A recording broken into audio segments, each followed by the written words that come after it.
Hey guys, how's it going? Hope you're doing well. My name is Crown, and today I'm going to read you some very interesting stories that I hope that you're gonna love. And now, without further ado, let's go!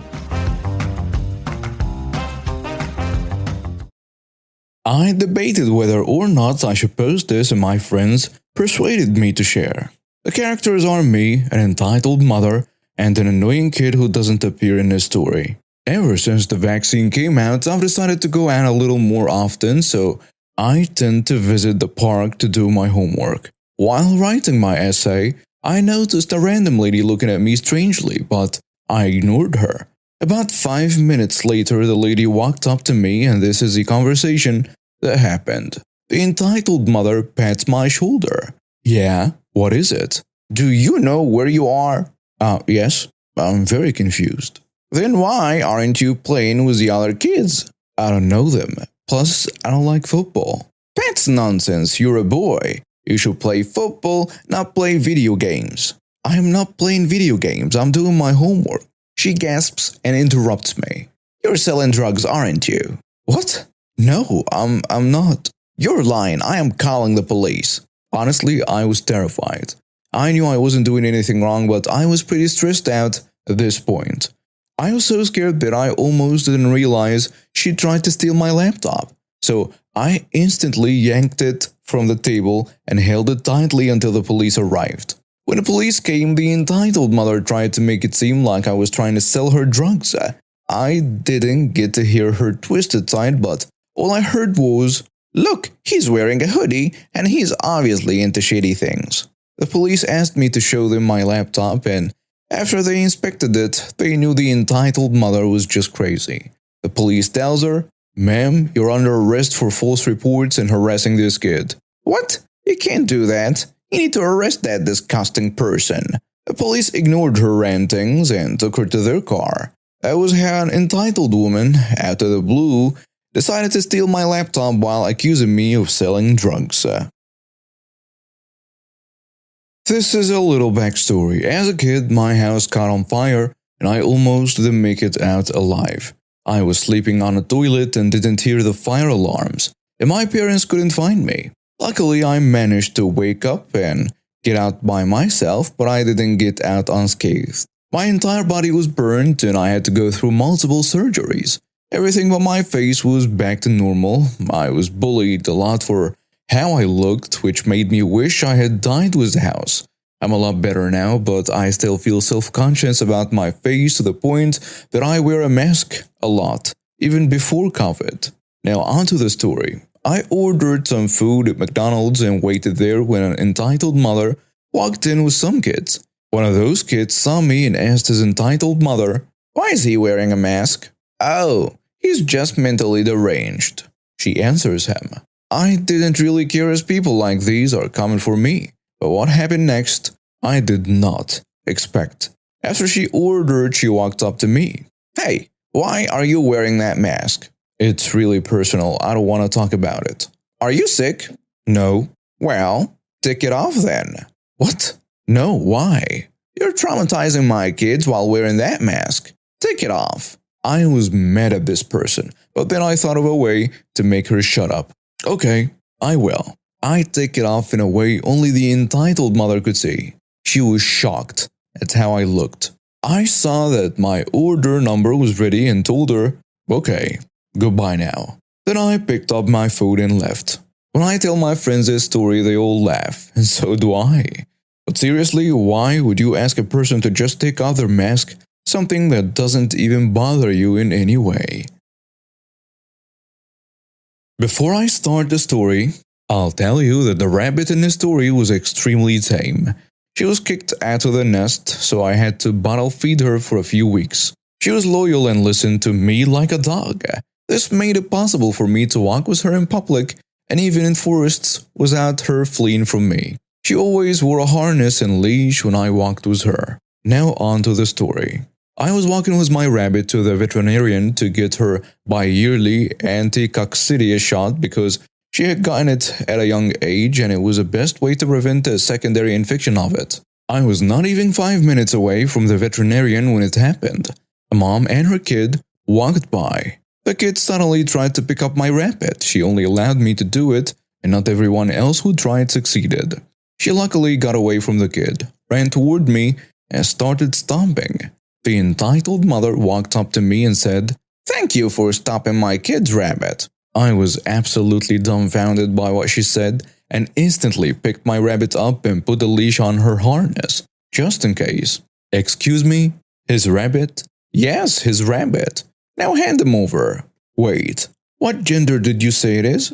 "My rabbit is female." "A boy?" "Now hand him over before I call the police." Having chipped my rabbits in case this exact thing happened, I told her, "Let's head to the veterinarian to check if she's chipped. Then we'll know who her owner is." "It's a he, and I don't accept this. Just hand them over or I will call the police." "The police will tell you the exact same thing I just did if I tell them she is chipped. We will also go to the veterinarian to check." I start walking to the veterinarian's office with my rabbit held tightly to my body. The mother and the kid followed me. At the veterinarian's clinic, I checked my rabbit in for her appointment and didn't have to wait because of the delay dealing with the entitled mother and kid. The vet asked me why I prod them. I can't even start my sentence because she yells, "It is not his rabbit, it's my son's." The vet says, "Oh, I see. I will get the chip reader to check the legal owner." The rabbit's chip is controlled and the vet asks for all of our IDs. Surprise, surprise, I come out as a legal owner. The mother and her kid angrily walk out of the clinic and I and the vet start the appointment. I was about to leave when a couple of police officers and someone from the wildlife ambulance walked in with the mother and kid. "We got a report of a stolen rabbit." The vet instantly says this is a false report, that we already read the chip and found the person who is the legal owner. The wildlife ambulance man then says, "That is why I am here. It is good you say you already checked the chip, so I will do the same from a neutral position." I and the vet instantly accepted this and let him check, but the mother intervened. The wildlife ambulance man says, "Ma'am, if you don't let me do my job, you will be charged with obstructing procedure. But in the time it took for you to come, they could have implanted the chip for this reason." "Ma'am, it takes an hour to implant and put in the correct data for that. Let me do my job." The chip and everyone's ID gets checked. And guess what happened? I was found to be the legal owner. I was asked to press charges, which I happily did and got compensation that was almost enough for the appointment. Well, that will be the end. Backstory. I joined the army right out of high school. During basic training, I volunteered for a unit within the army known as the Old Guard. The Old Guard is responsible for ceremonies in the Washington, D.C. area and funerals in Arlington National Cemetery, among other duties. The Old Guard consists of units you may have heard of, such as a United States Army drill team and the Sentinels of the Tomb of the Unknowns, as well as lesser-known platoons such as a Presidential Gun Salute Battery and the United States Army Continental Color Guard. It is the oldest active unit in the Army. Point is, it's a fairly big deal in the Army and in the Washington, D.C. area in general. Story time. It's the 4th of July in Washington, D.C., big celebration, all kinds of stuff going on, and I'm sure you can picture it. Most of the celebration goes on in front of the Capitol on the National Mall. As part of the festivities, my unit, the Presidential Gun Salute Battery, fires the baseline for the performance of the 1812 Overture. 3-inch anti-tank guns firing blanks. Only the more seasoned guys in the platoon get picked to do it. So the rest of us are given a cordoned off area in the very front. We bring some food, some chairs, our families, and we have a cookout during the day and watch the show when it starts. During the earlier parts of the day, it isn't too crowded, but as evening draws near, it becomes packed, nearly shoulder to shoulder. Fortunately, as I mentioned before, we had our own area at the front roped off from the general public, giving us ample room to have our cookout, perk of working for the government. Throughout the day, we would have people politely ask if they could join us. We said no, but were always respectful. We weren't in uniform, but we had our unit t-shirts on, so we were still representing the army. Enter Karen. It's midday through the afternoon, still a few hours before the show. We're enjoying the weather and the time off. I happened to be near the edge of our area when I heard someone behind me. I turn around and there she is, with a pinched face and a haircut that says, "I want to speak to your manager's manager." "Excuse me, young man, could you ask your father to take this road down? This is supposed to be a public area for everyone, and my kids cannot see the Capitol." Mind you, there are signs hanging on a rope every 5 feet explaining the purpose of the rope. Me with my best public relations smile. "I'm sorry, ma'am. This area is reserved for members of the old guard and their families. If you'd like to come back a little closer to dusk, we'll be taking the rope down around then." "The old guard? I've never heard of that before." "Always happy to drop knowledge," I reply.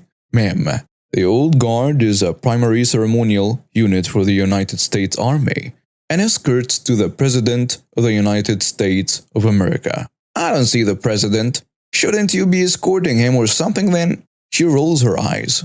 I had no idea how to respond to that. Fortunately, I was saved. The platoon sergeant places a hand on my shoulder and says, "Good afternoon, ma'am. I'm Sergeant First Class X. What seems to be a problem?" As I knew this was my cue to get out, I went back to my chair and observed their interaction. I couldn't hear anything, but the interaction concluded with Karen walking away looking annoyed. I didn't think anything else of it until about 2 hours later. We're cleaning up our trash, breaking down the chairs and tables and such, and out of the corner of my eye, I see Karen approaching again. This time with 2 Capitol Police officers in tow. The platoon sergeant must have noticed too. I heard him mutter, "What the heck?" under his breath as he walked to intercept the trio. I didn't hear all of the conversation, but we all heard about it later. The platoon sergeant says, "Officers, what seems to be the problem?" Police officer says, "Sergeant X, we received a report that your soldiers were making lewd gestures and comments towards this lady's family. Is there any truth to this?" The sergeant laughs. "Absolutely not. I've been supervising them all day. Nothing even close to that has happened today." "Yeah, we had assumed that, but we had to follow up. Sorry to bother you." "You mean you're going to just let them sit there and hog up all the space? I drove my kids 9 hours to see this." "Ma'am, these men are here with the expressed permission of the Capitol Police and the District of Columbia. There are signs there, points to a sign not 3 feet away, that explicitly state that." The sergeant, trying to defuse the situation, says, "Ma'am, we're clearing up our area right now. As soon as we're done, we will be removing the rope to let everyone in.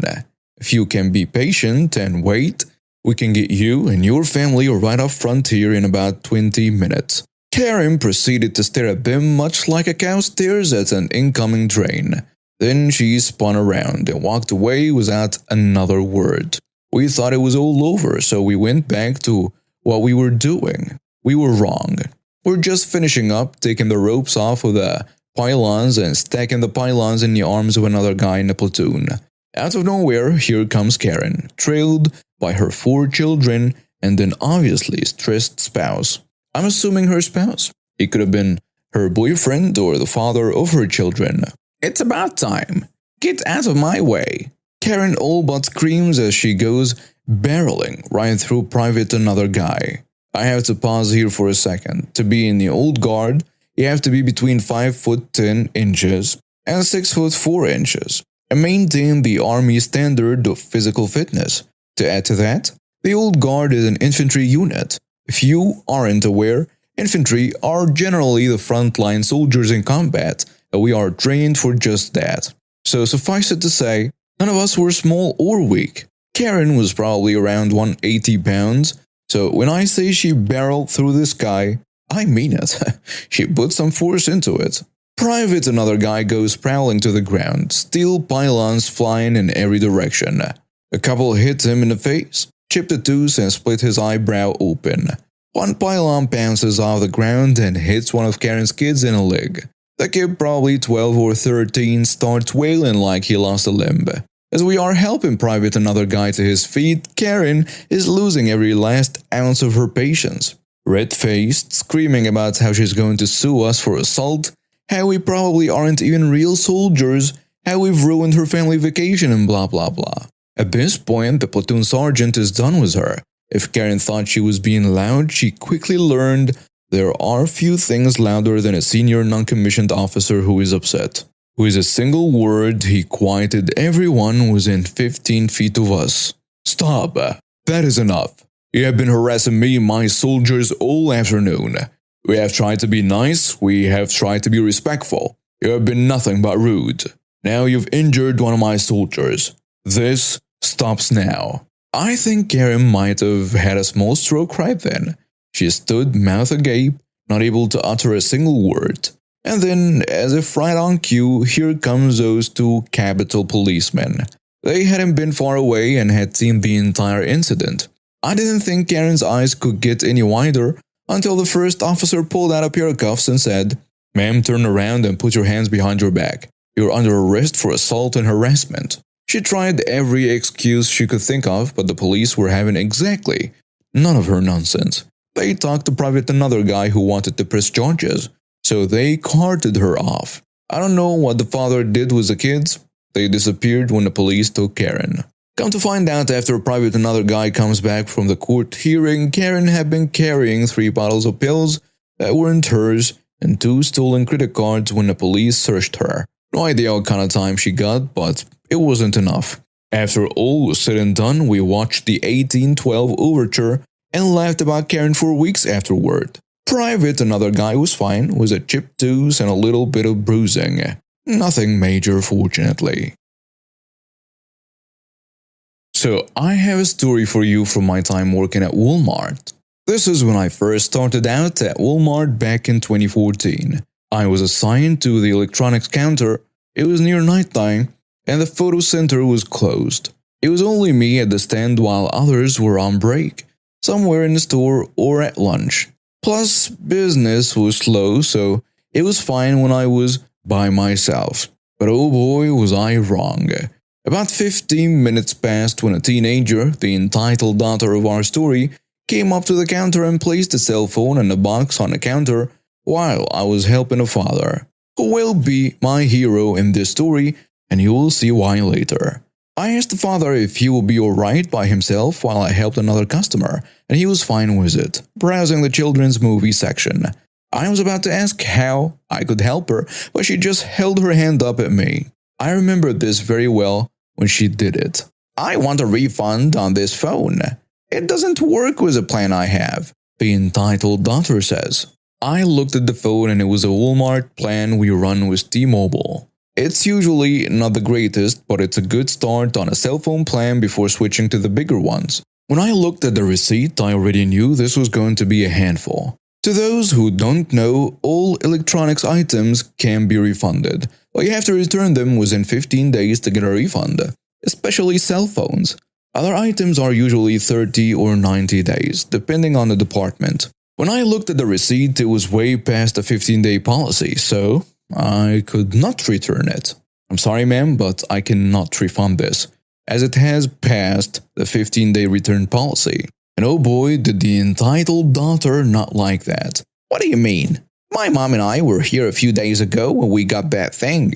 "I'm sorry, but I can't. I'm looking at the receipt on the day you purchased the cell phone, and it's way past our policy. I'm sorry, but there is nothing I can do." The entitled daughter lets out a growl and huffs before storming away with a cell phone and receipt. I sighed deeply and leaned into the counter. My hero then came with a few movies and saw the whole thing. He says, "That's pretty rough to deal with, huh?" I just laughed at that and scanned his items. "Oh, you have no idea, sir. And this is just my first month here." We both had a good laugh, and when I gave him his receipt, I saw the entitled daughter once again, but this time with her entitled mother in tow. I knew I was in trouble. "You! Why wouldn't you give my daughter her money back? We brought everything." "I understand, ma'am, but you passed our return policy. Even if I scan it, the serial number won't be in our system anymore." The entitled mother then yelled at me to get the manager while calling me a few colorful names as well. While I phoned management, the mother and daughter had a smug grin on their faces like they had won. Soon, a manager came by and asked what the problem was. The entitled mother says, "Yes, your employee was rude to us and won't refund my daughter's cell phone she paid for a few days ago. I want my money now and this brat fired." Seriously, who does this over cell phones? But then again, Walmart. Wally World is also crazy people world. The manager looked over at me and I tried to explain what was happening, but the entitled mother kept interrupting me while calling me names until my manager saw the receipt. One look at the date and he knew what was up. Okay, ma'am, two things. One, do not cuss at my employee. She's doing her job. And two, you brought this phone a month ago. We cannot refund you for the cell phone because the serial number is no longer in the system. And this is our policy. The entitled mother and daughter frowned at that and then started to cuss at me and my manager for not helping them and not giving them their money back. My hero was watching the whole thing and he stood between us and them. He says, "Ma'am, you need to calm down and you need to control your daughter as well." "This is none of your business," the daughter says. Then the mother adds, "And why should I do what you say about my daughter? They are the ones that won't help us." She points at me and my manager. This was something that I still remember to this day. My hero pulled out his wallet and showed a police badge. He was an off-duty police officer. He then tells him, "I suggest either you two calm down right now, or so help me I will escort you both out in cuffs. This is no way to act out in public. You need to set a better example for your daughter, and you need to control that mouse of yours, kid." The entitled mother and her daughter were dead silent and pale before grabbing the cell phone and the box, then running off. My hero turned to us and apologized for not stepping in sooner. My manager told him it was fine, but I was still dumbfounded that I was helping an off-duty police officer. My hero gave the manager his badge number in case those two came back, and then thanked me for suggesting a few Disney and DreamWorks movies for his kids. He told me he had a young son and a daughter before leaving. My manager asked me if I was okay and I told him I was still baffled that my hero was a police officer and I didn't know that. What was also funny, karma at its finest, was that a few days later the entitled mother and her daughter did the same thing again, but at a different Walmart, and they were both arrested for assault on a police officer and resisting arrest. My hero was talking to my manager while I was on lunch and then told me when I came back. So my hero, if you're out there or reading this post, thank you for helping me out that night. So I'm a 17-year-old female and this is my entitled parent story. My aunt and her 3 children came from Texas to visit us for the weekend. I wasn't happy because her oldest son, who is 19, would always pick on me when I was younger. It was the first time in 10 years that she visited. She comes into our house with the oldest son, a younger son who is 12, and a younger daughter who is 8. I put on my best fake smile and say hi. I tell the 2 youngest that they can go upstairs and play on my Xbox until supper. I sit down beside my twin brother and my mom. I do lots of video editing and Photoshop and so on.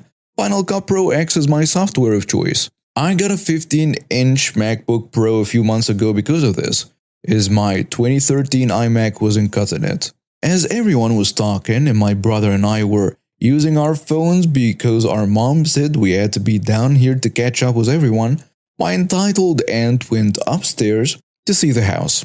I followed her and offered to show her around the house. When she went up there, she saw my MacBook and asked whose it was.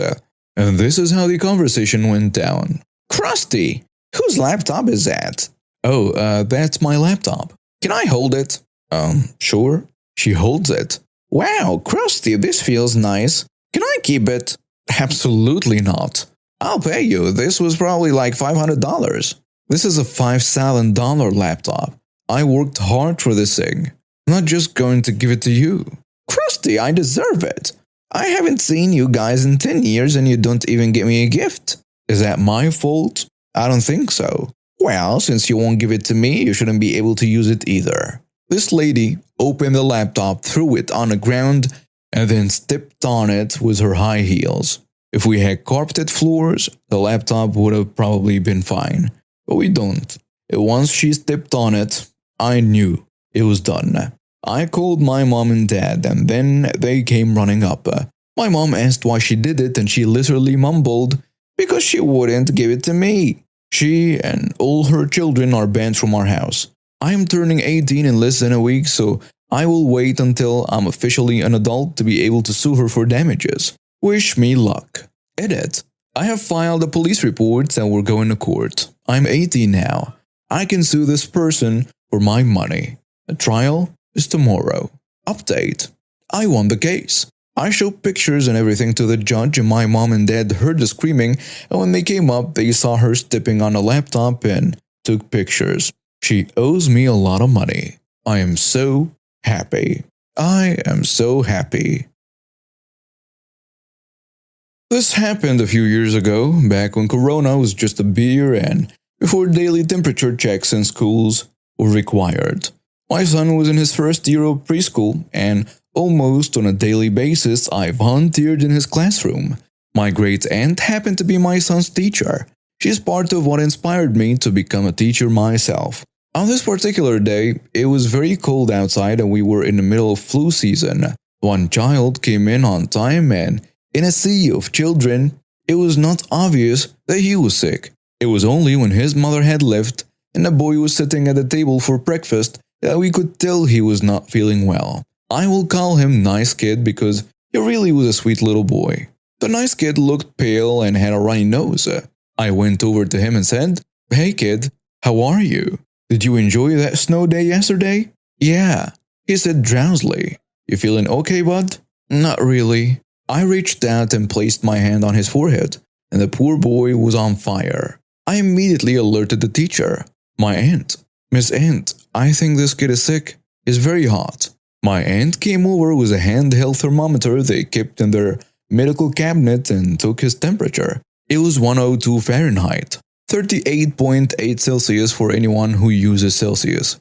The school didn't have a nurse on site, so we took the nice kid to the small lobby. I gave him a cup of water to sip on while my aunt called his mom. "Hello, Mrs. Entitled Mother. This is X from the Nice Kid School. I need you to return my call as soon as possible. Your kid has a 102-degree fever, and he can't be at school when he's sick. Please call me back at this number." My aunt came back into the lobby and checked the nice kid's temperature again. It was still 102 Fahrenheit. Since there was another teacher in the classroom, my aunt and I stayed with the kid. I kept trying to cheer him up and make him more comfortable, while my aunt kept trying to call his mother. Finally, after about 30 minutes of trying to get a hold of his mother, my aunt got through. And the following conversation is what my aunt told me was said. My aunt says, "Mrs. Entitled Mother, I'm glad you picked up. Your kid is sick. He's got a 102-degree fever. We need you to come pick him up." "Yeah, I know he's sick, but I don't have anyone to watch him, and I'm already 45 minutes away. I'm late for my lunch date." "I understand you have plans, but I think your son is a little more important. If you knew he was sick, then he should never have come to school. I'm sorry, but you need to come pick him up. He's going to have to wait until I'm back in town. I'm going to be there for a few hours. Just let him nap on his cot. He'll be fine." "Ma'am, I think we have a misunderstanding. You need to pick him up now. He cannot be here." "Like I said, I will pick him up when I'm back in town. Good day." The entitled mother hangs up and my aunt tries several times to call her back with no answer. After another 30 minutes, the nice kid's temperature jumped to 103 Fahrenheit and he was acting very lethargic. At this point, my aunt and her supervisor, who had arrived late to work due to her car breaking down, decided to call an ambulance. Within 10 minutes, the nice kid was loaded into an ambulance and on his way to the local hospital. After this, I took my son home and we stayed home for a few days just to ensure we didn't catch whatever the nice kid may have had. I was overly cautious about sickness even before COVID, but not too cautious to not help. My aunt is not allowed to tell me what happened to the entitled mother after this, but I do know that Child Protective Services got involved, and the nice kid did recover. From that day on, his grandparents were the ones to drop him off and pick him up. I have not seen the entitled mother since. My aunt has hinted that the mother